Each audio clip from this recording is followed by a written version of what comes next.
Long ago, in a land called Israel, a great army gathered to face their enemies, the Philistines. But there was a problem. The Philistines had a champion, a giant named Goliath. He was over 9 feet tall, covered in heavy armor, and carried a massive spear. He was terrifying.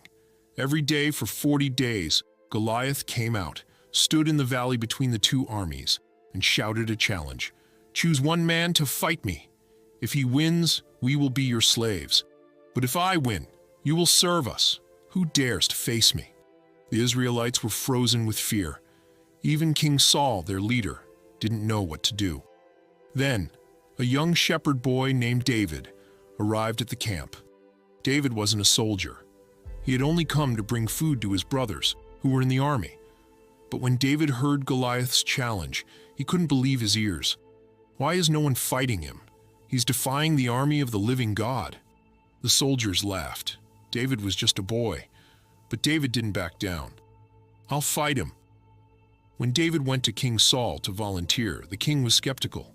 "You're too young. You're just a shepherd. I fought lions and bears to protect my sheep. God kept me safe then, and he'll keep me safe now." Saul finally agreed and offered David his armor, but it was too heavy for David.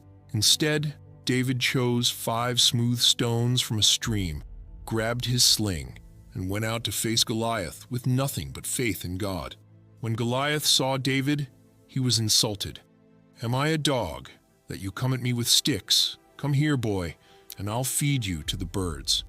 You come at me with a sword and spear, but I come in the name of the Lord. Today, everyone will see that the battle belongs to God." And with that, David reached into his bag, took out a stone, and placed it in his sling. He swung it around and let it fly. The stone struck Goliath right between the eyes. The giant fell with a mighty crash, and the Philistine army scattered in fear. David had won, not with strength or weapons, but with faith and courage. David's victory wasn't just about defeating a giant. It was a reminder that no matter how small or weak we feel, we can face any challenge with faith in God. David would go on to become a great king, but this moment showed everyone that courage comes from believing in something bigger than yourself. And so, the story of David and Goliath lives on as a symbol of hope, faith, and the power of trusting God to fight our battles.